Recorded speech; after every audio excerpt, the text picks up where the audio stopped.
Salut à tous, on se retrouve pour l'épisode 3194 du Zap Image. On commence aujourd'hui en ce mardi 28 janvier avec des anniversaires et on commence tout d'abord avec le légendaire Buffon. Il fête aujourd'hui ses 47 ans, gardien qui a gagné la Coupe du Monde 2006 contre l'équipe de France. Il a également joué dans pas mal de clubs, surtout beaucoup d'équipes italiennes comme la Juventus Turin, comme l'équipe de Parme. Après il a joué seulement dans une équipe en dehors de l'Italie, c'était le PSG, où ça a été plutôt moyen comme son aventure parisienne. Bref, c'est son anniversaire, il est considéré comme l'un des plus grands gardiens de l'histoire du football. Bon anniversaire à lui. Et sinon, les joueurs en activité aujourd'hui qui fêtent leur anniv, tiens, il y a Dusan Vlahovic, avant-centre de la Juventus Turin, il fête ses 25 ans. Ismaël Sebari, donc milieu central du PSV, fête aujourd'hui ses 24 ans. On continue, on va parler maintenant de ce qui s'est passé lors de la journée hier lundi avec quelques résultats. Et on commence, tiens, tout d'abord dans le championnat saoudien parce que c'est quand même une sacrée surprise. Une équipe promue a battu l'équipe de Al Hilal. L'équipe promue, c'est Al Qadsiya qui est en Ligue 2 saoudienne saison dernière. Donc là, ils sont montés et surtout, ils ont beaucoup investi l'été dernier. Ils ont fait venir des joueurs comme Nacho, ancien joueur du Real Madrid, ou Pierre-Emerick Aubameyang qui a été exceptionnel lors de ce match, à hauteur d'un doublé en tout début de match et en toute fin de match, deuxième et 93e minute de jeu. Et du coup, son équipe s'est imposée 2-1. Donc voilà, une très belle victoire. Et voilà, parfait pour eux, parce que surtout l'objectif c'était le maintien et pour l'instant ils sont dans les premières places, cette équipe de Al Qadsiya. Donc coup dur bien sûr pour l'équipe de Al Hilal battu hier. Et l'équipe de Al Ittihad, pareil les gars, ils auraient pu profiter du faux pas parce qu'ils avaient le même nombre de points avant les deux matchs, enfin les matchs hier. Et Al Hilal qui avait perdu, donc Al Ittihad, donc c'était parfait pour eux s'ils gagnaient. Et ils ont perdu également 2-1 contre Damak avec un doublé de Nkoundou, qui est un ancien joueur, je crois qui évolue en Ligue 1, contre un but de Benzema bien sûr côté Al Ittihad, mais ça n'a pas suffi, ils n'ont pas ils ont pas du coup pris l'avantage sur Al Hilal qui étaient inclinés. Du coup les deux premiers du championnat se sont inclinés en plus sur le même score. Donc voici quand même les statistiques. Al Ittihad a plutôt dominé, mais c'est bien l'équipe de Damak qui a été plus efficace et Benzema buteur malgré la défaite. Et c'est la saison est quand même incroyable. Là, pour lui, 16 matchs, toutes compétitions confondues, et 15 buts et 5 passes D pour Karim Benzema. Et du coup, au classement, ça fait surtout les affaires de Al Qadsiya, qui a battu Al Hilal maintenant, qui est 3e, et Al Nasser, qui a gagné également cet avant-hier, ils ont gagné 3-1. Donc Al Hilal battu Al Ittihad, reste au même nombre de points, 43. Voilà, donc, concernant ce championnat qui est peut-être relancé après la journée d'hier. Et sinon, si vous voulez avoir le reste du classement, Al Ali aussi, il y a pas mal de grands joueurs, comme Riyad Mahrez, son 5e actuellement, de ce championnat saoudien. On continue avec d'autres résultats. Là, on revient en Europe, on va prendre la direction de la Liga. Il y avait un match hier entre le Deportivo Alavés et le Celta Vigo. Score final 1-1 lors de cette rencontre. Voici les stats de la partie. Bon, il n'y a pas eu beaucoup d'actions, beaucoup de tirs. Un tir cadré pour Alavés, ça a été but. 2 tirs cadrés pour le Celta Vigo. Ça a été un but, il y a eu seulement un arrêt hier. Donc voilà, ça a été un match très moyen, on va dire, à regarder. Et concernant cette rencontre, les supporters d'Alavés qui recevaient le Celta Vigo, regardez, ils avaient plein de pancartes. Lunes barré, en gros, Lunes, c'est-à-dire lundi. En gros, ils veulent pas de football, ils veulent pas de match. En gros, le lundi, on peut comprendre. Normalement, le foot, ça doit se jouer le week-end. Un lundi soir, c'est un peu compliqué pour ceux qui bossent. Donc, c'est pour ça qu'il y avait beaucoup de supporters d'Alavés, en gros, qui ont montré leur mécontentement par rapport à la programmation du match un lundi soir.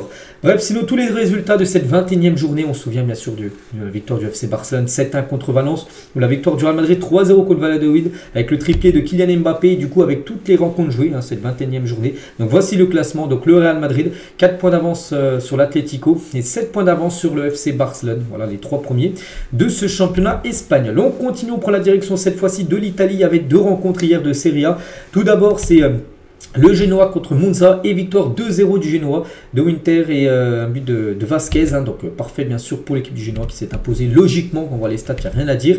Et à noter que Vasquez, qui est un buteur lors du match, était élu homme de cette rencontre. Et il y avait également un match entre Venise et Hellas Vérone et la score finale de 1-1. Zerbin et Tchatchoua ont été les 2 buteurs de la rencontre. Et tiens, en parlant de Tchatchoua, donc le buteur côté Hellas Vérone a reçu le prix d'homme du match. Concernant tous les résultats de cette 22e journée du côté du championnat italien, et le classement toujours dominé par Naples. L'Inter, un match en retard, donc si l'Inter s'impose, ils passeront même premier, donc ils ont une meilleure différence par rapport à Naples, une différence de but bien sûr. L'Atalanta 3e, la Lazio 4e et la Juventus Turin qui s'est incliné pour la première fois. N'oubliez pas le week-end dernier, là ils ont perdu 2 à Naples, donc actuellement la 5e position.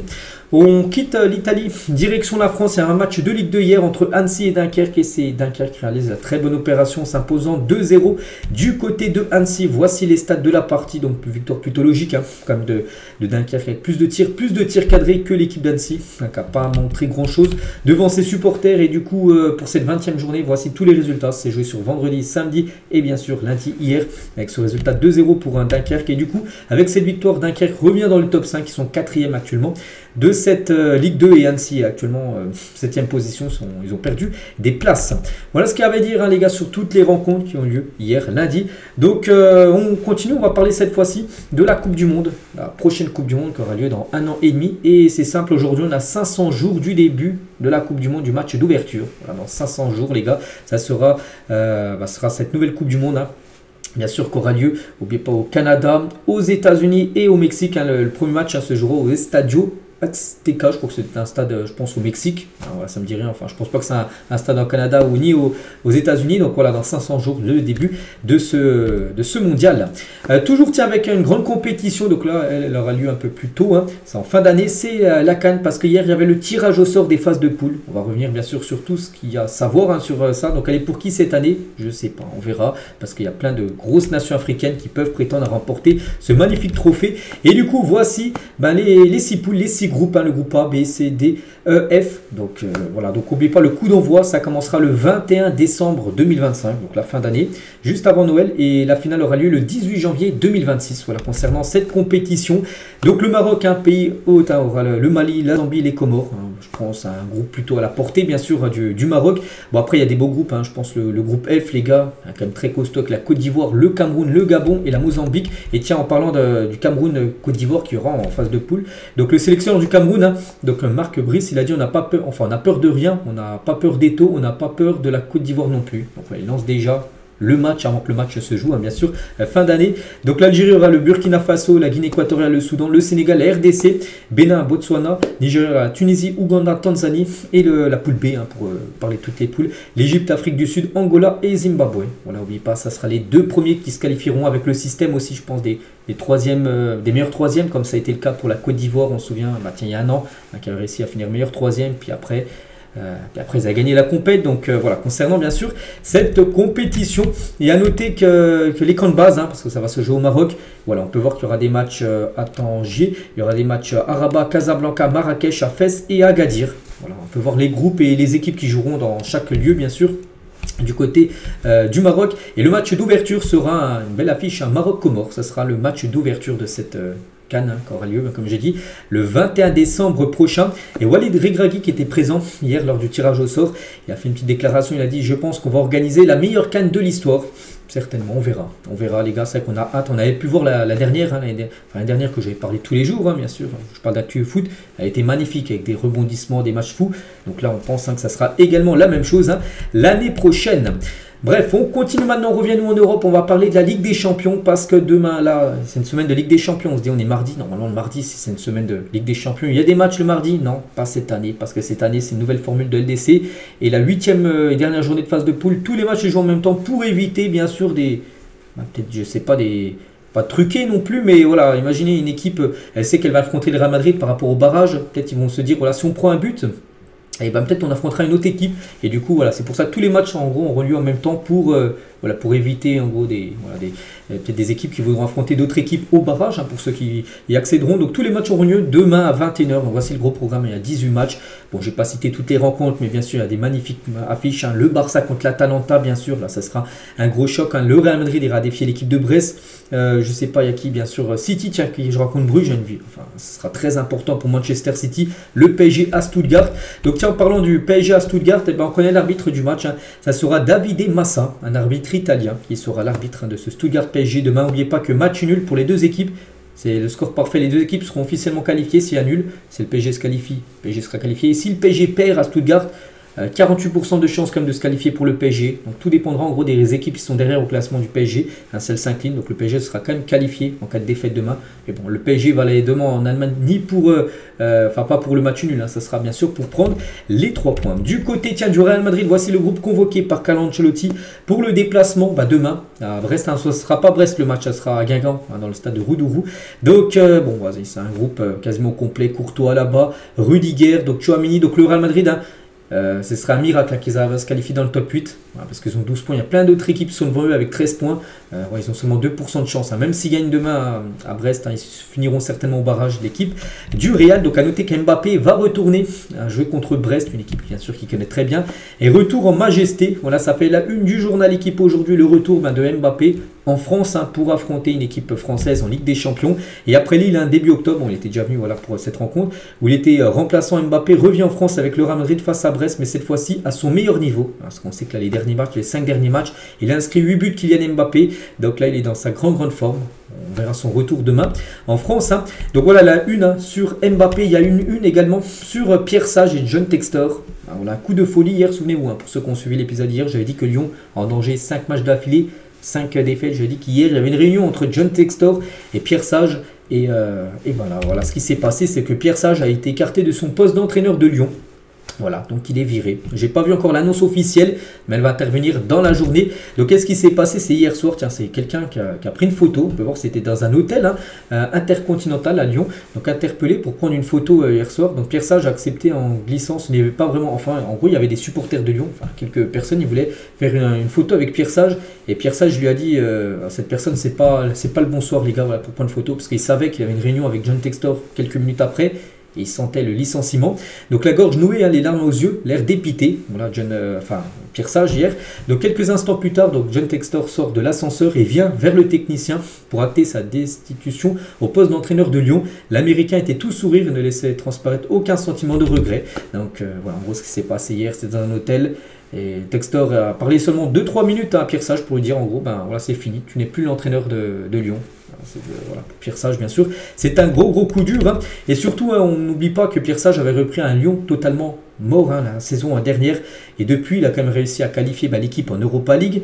Il a cédé à la finale de la Coupe de France l'année dernière, il est à 3 points de la Ligue des Champions Ligue 1 hein, c'est que malgré qu'il y a 5 matchs sans victoire, il est quand même seulement à 3 points des places en LDC et est dans le top 8 en Ligue Europa. Voilà, pourtant c'est pas non plus un bilan catastrophique hein, le bilan est plutôt bon.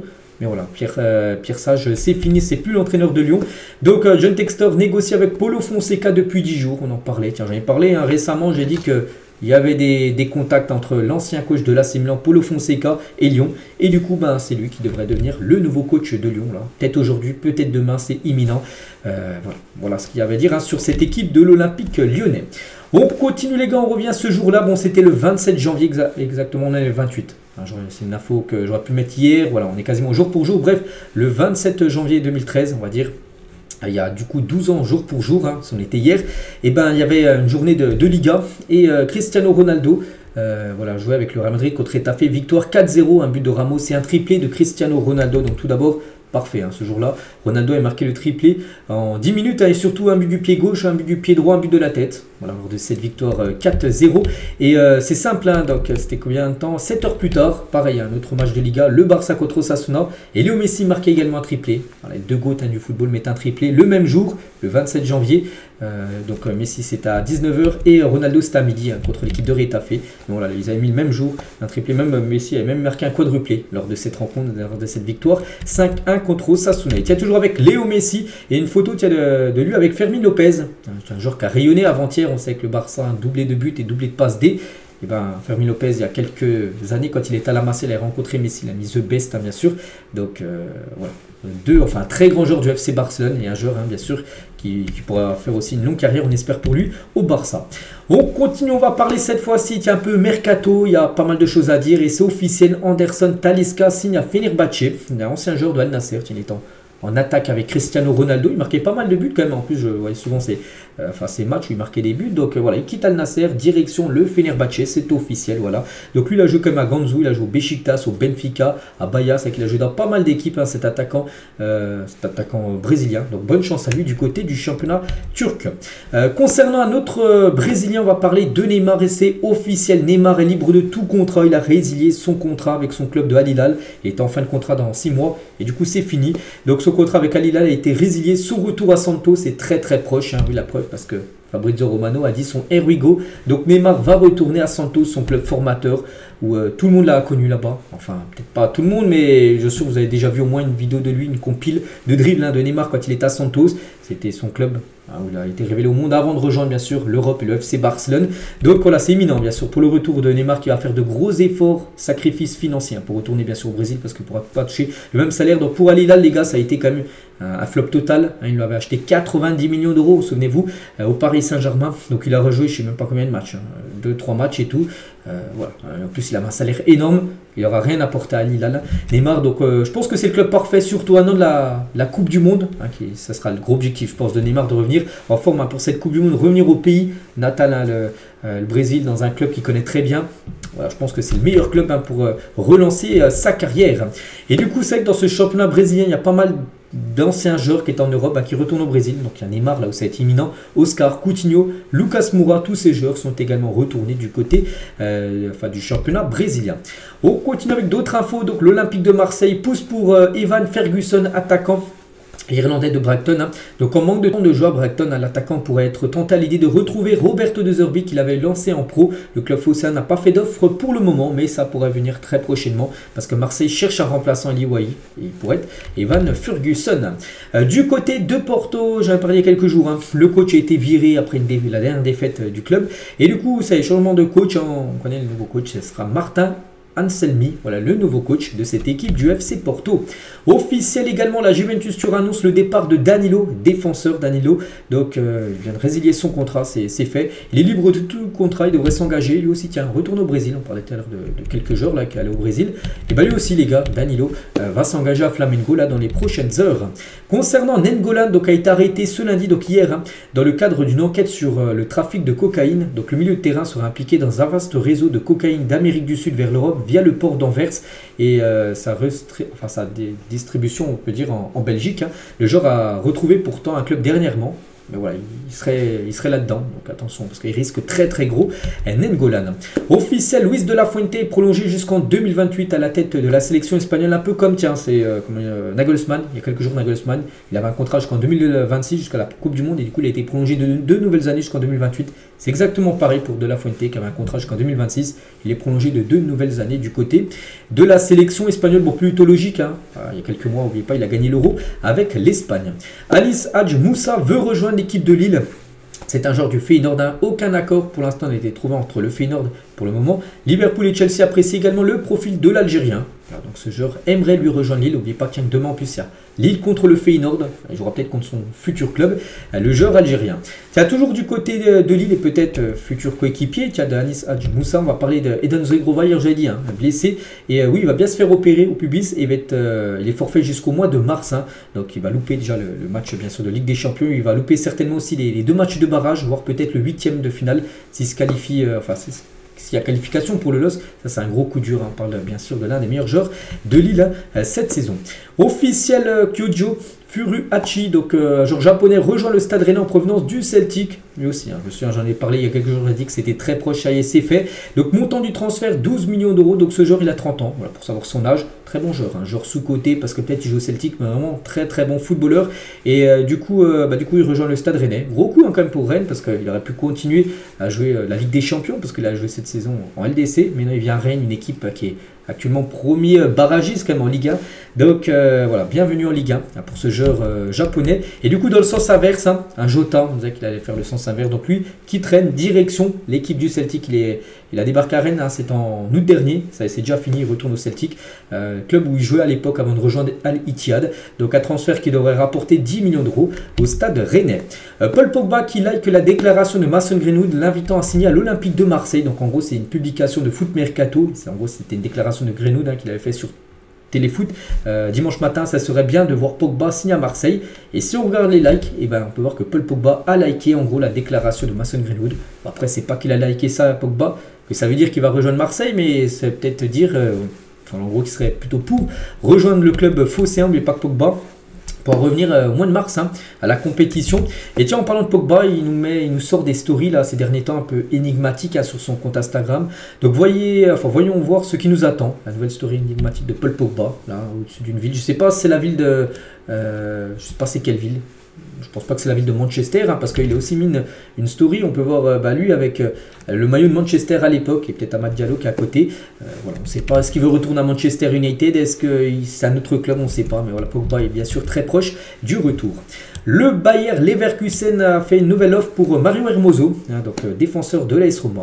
Leverkusen serait très intéressé. Concernant Hakim Ziyech, donc Lille sera en pole position pour recruter Hakim Ziyech. Le joueur n'est actuellement pas en Turquie, donc voilà, c'est qu'en plus il joue très peu du côté du Galatasaray, et Lille serait peut-être le club parfait pour relancer la carrière d'Hakim Ziyech. Surtout, il va falloir qu'il prenne pas mal de temps de jeu s'il veut jouer à la Coupe d'Afrique des Nations en fin d'année avec son pays. Accord personnel entre Axel Disasi et Aston Villa. Les Villains doivent désormais se mettre d'accord avec Chelsea. Donc voilà, le défenseur français pourrait là très prochainement avant la fin du mercato. N'oubliez pas que le mercato se finit lundi prochain. Donc là on est le 28, donc lundi début de semaine prochaine est le 3. Donc ça se finit le 3 à 23 h exactement le mercato. Donc là on a les 6 derniers jours du mercato. Et voilà, il va se passer de plus en plus de transferts. Et peut-être Disasi pourrait filer du côté d'Aston Villa. José Bordelas est élu entraîneur du mois, du mois de championnat espagnol. Donc félicitations à lui, c'est l'entraîneur je crois de l'équipe de Retafe, une équipe qui a accroché le FC Barcelone il y a quelques jours en Liga. Donc félicitations à lui. Tiens, concernant un autre coach, c'est Xavi. La Juventus Turin a contacté Xavi. Ça se mauvais pour Thiago Motta. Alors, on sait que les entraîneurs, quand ça va pas, c'est les premiers à sauter. La Juve, pourtant, ils ont seulement perdu leur premier match cette saison en championnat. Mais on sait que c'est une équipe qui a fait énormément de matchs nuls, qui sont loin quand même au classement 5e de la Serie A. Et attention, parce que si les résultats continuent à pas être bons pour la Juve de Thiago Motta, et Xavi, les gars, pourrait peut-être devenir le nouveau coach de l'équipe de la Juventus Turin. Officiel, Djouma Ba, 18 ans, est prêté jusqu'à la fin de la saison Racing Club de Lens après avoir rejoint Manchester City. L'annonce est magnifique, c'est une annonce sur Jumanji, ça a été fait par Lens. À chaque fois qu'ils font des annonces des joueurs, Lens, il faut des magnifiques animations. Donc voilà, ce défenseur de la Sierra Leone de 18 ans débarque à City, mais dans la foulée prêté à Lens. Voilà, c'était peut-être un accord qui s'était mis quand ils ont vendu Lens, ils ont vendu Kusanov. Ils ont dit on vous le vend, mais vous nous prêterez un défenseur. Et du coup, ce défenseur est ce joueur-là, Djouma Ba, qui va découvrir la Ligue 1 pour les 6 prochains mois. Puis après l'été prochain, il rejoindra Manchester City. Encore une recrue du côté de City après Victor Rez, Kusanov et Omar Mamous. Lui, c'est encore un défenseur central. Ils ont quand même recruté 3 défenseurs quand même à l'équipe de Manchester City. Al Nasser est en discussion pour signer Victor Boniface. Le Bayer Leverkusen demande 50 millions d'euros. On sait qu'Al Nasser, les gars, on parlait tout à l'heure, Talisca a quitté le club pour rejoindre le Fenerbahçe. Voilà, donc il y a toujours Cristiano Ronaldo en attaque, mais il va falloir trouver quelqu'un pour mettre à côté de lui. Et ça pourrait peut-être Victor Boniface. Le Real Madrid surveille attentivement Jorel Atto, un joueur tout jeune né en 2006, un néerlandais. Liverpool est aussi sur le défenseur de l'Ajax Amsterdam. Là, on va suivre bien sûr ce dossier de très près. On va parler aussi de Wolverhampton qui a soumis hier lundi une deuxième offre d'un montant de 22 millions d'euros pour le défenseur Kevin Danso. Mais Lens a décliné la proposition. L'international autrichien souhaite toutefois partir parce que Lens ils se disent voilà, on a déjà perdu un Kusanov, bon, ils ont fait venir un joueur, les gars, le joueur en prêt, là, Djouma Ba, mais ils veulent pas perdre non plus Kevin Danso, mais le joueur lui souhaiterait partir. Bon, peut-être pas Wolverhampton, mais une autre équipe très intéressée en plus, ils ont pas mal recruté à Lens, c'est l'équipe de Rennes, les gars, et Danso est la priorité du Stade Rennais en défense. Lens, qui a refusé 22 millions d'euros de Wolverhampton, aimerait récupérer 25 millions d'euros pour l'Autrichien s'il venait à partir. Les Bretons n'ont pas fait d'offre pour le moment, mais voilà. Il pourrait peut-être partir du côté de Rennes. Et on sait que Rennes fonce sur Kevin Danso. Ils veulent tous les anciens cadres de Lens après Fofana et Brice Samba. Un joueur de Lens et un ex-joueur, c'est Go Fofana, ils sont partis à Rennes. Ça pourrait être la même chose les gars pour Kevin Danso. Aston Villa veut signer Félix. Les deux clubs ont déjà commencé à échanger par rapport à une arrivée de Joe Félix du côté d'Aston Villa. Officiel, Jonas Urbig, donc un tout jeune gardien né en 2003, signe au Bayern Munich, peut-être pour l'après Manuel Neuer. Donc contrat jusqu'en 2029 pour le portier de Cologne. On va parler aussi de cet attaquant, Akor Adams, attaquant de Montpellier. C'est fini. Je me souviens, je crois que j'avais parlé dimanche ou samedi, j'avais dit que c'était très proche son départ. C'est fait les gars. Il quitte la Liga, il rejoint la Liga, direction le FC Séville. Prix du transfert 5,5 millions d'euros. Donc voilà, une belle somme récupérée bien sûr par l'équipe de Montpellier. Mais bien sûr, il faut trouver un remplaçant, surtout déjà que Montpellier avant-dernier de la Ligue 1. C'est un petit peu mieux, parce qu'ils ont gagné leurs 2 derniers matchs. Ils sont passés devant le Havre au classement, mais voilà, ils ne peuvent pas perdre un attaquant sans le remplacer. Et du coup, Andy Delors devrait revenir du côté de Montpellier. Retour imminent pour Andy Delors à Montpellier. L'attaquant est attendu ce mardi aujourd'hui pour passer sa visite médicale. Il pourrait être prêté par le Mouloudia, club d'Alger. Le club où joue actuellement, il pourrait être prêté pour les 6 prochains mois. Donc ce serait pour remplacer tout simplement Akor Adams, qui a officiellement quitté le club. Et du côté de Montpellier également, le capitaine, TJ Savanier, pourrait partir Donc Savanier proche d'un départ, hein. Donc un club a transmis une offre de contrat de 2 ans et demi au milieu de terrain de Montpellier. Savanier, il est parti, espère terminer le dossier dans les 24 prochaines heures. Hein. Ça fait longtemps qu'il est du côté de Montpellier. En plus, je crois qu'il a sa famille à Montpellier. Vraiment, il est très attaché. Même à l'époque, les gars, il y a l'équipe de l'AC Milan. Hein, je me souviens, il y a quelques années, il y a 5-6 ans qu'il le voulait. Il est refusé. Il aurait touché 5-6 fois plus son salaire. Il a refusé parce qu'il voulait rester voilà, dans son quartier à Montpellier. Mais là, peut-être pourrait partir Savanier. Bon, pour l'instant, je ne sais pas c'est qui l'équipe intéressée par le capitaine Tedji Savanier. L'OM a tenté de griller Monaco pour Dina Ibembe. Donc le joueur a hésité jusqu'au dernier moment aujourd'hui, mais rejoindra bien le club du Rocher. Il hésitait. Hein. Il avait le choix entre Monaco et Marseille, parce que Marseille sont rentrés dans le dernier moment pour essayer de s'offrir le joueur. Mais du coup, le joueur préfère rejoindre Monaco, prêt payant d'1 million, plus une option d'achat de 10 millions d'euros pour cet ancien Parisien qui évoluait du côté de Francfort. Donc là, il devrait rejoindre peut-être aujourd'hui, voire demain, l'équipe de l'ASM. Maxence Lacroix, le meilleur défenseur de Première Ligue sur les face-à-face, bien loin devant ses poursuivants. Pas mal, hein, si on regarde tous les défenseurs, et c'est Maxence Lacroix, les gars, qui est le meilleur. Voilà, donc félicitations bien sûr aux défenseurs, défenseur de Crystal Palace, hein, c'est bien ça, Maxence Lacroix.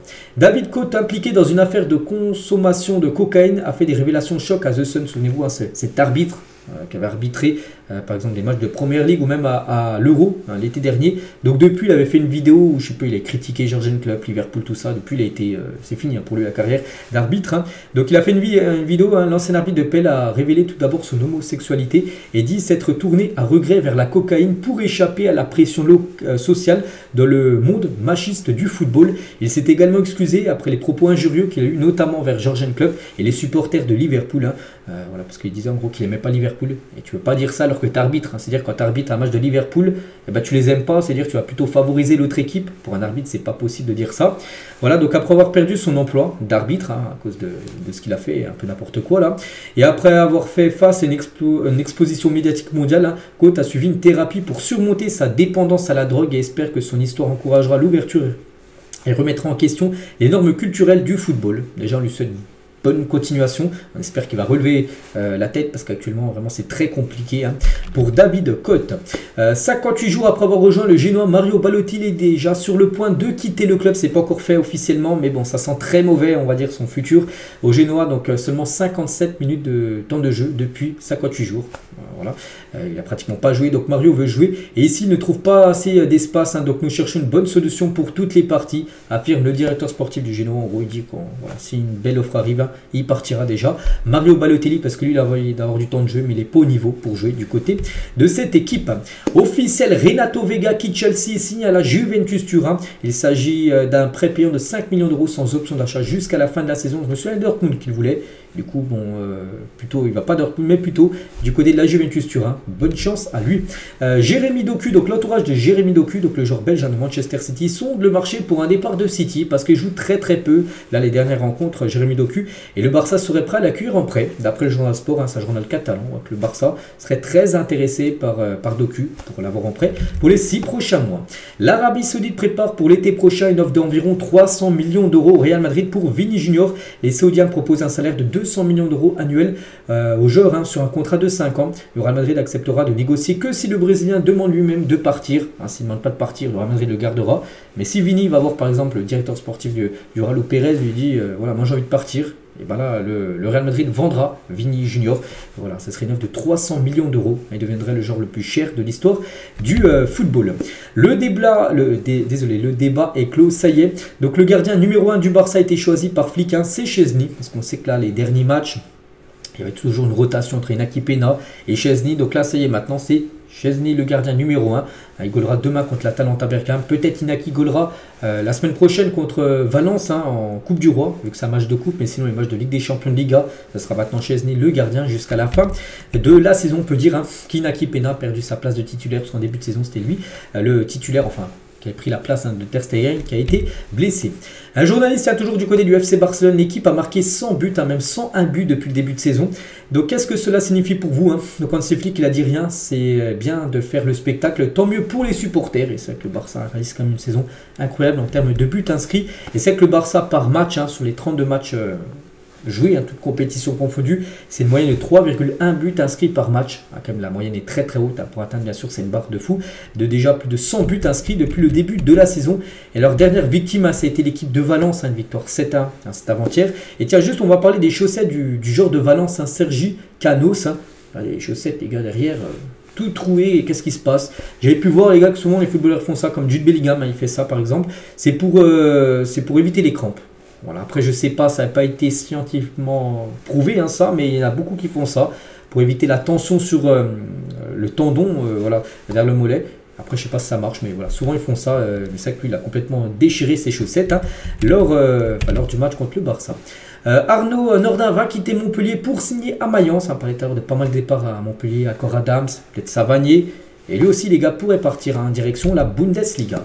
L'équipe type de la 19e journée de Ligue 1 a été dévoilé, hein, donc je ne l'ai pas montré hier, donc on va le montrer aujourd'hui, avec des joueurs qui ont été très performants. On peut voir par exemple Tchaklouche, hein, magnifique retour acrobatique avec l'équipe de l'AS Monaco. On peut voir Guessant qui a été buteur et passeur D contre l'Olympique de Marseille, et Méga avec Strasbourg qui a été buteur contre l'équipe de Lille. Donc voici tous les meilleurs joueurs, hein, de cette 19e journée de Ligue 1. Moi, un joueur qui n'est pas dedans, et c'est totalement logique parce qu'il a été très mauvais, c'est Lilian Brassier, avant-hier contre l'équipe de Nice. Hein. Donc les notes de Brassier après Nice OM dans la presse française, hein, donc le journal Équipe lui a mis une note de 2 sur 10. Il a réussi la prouesse de faire 3 erreurs sur la même action. Voilà.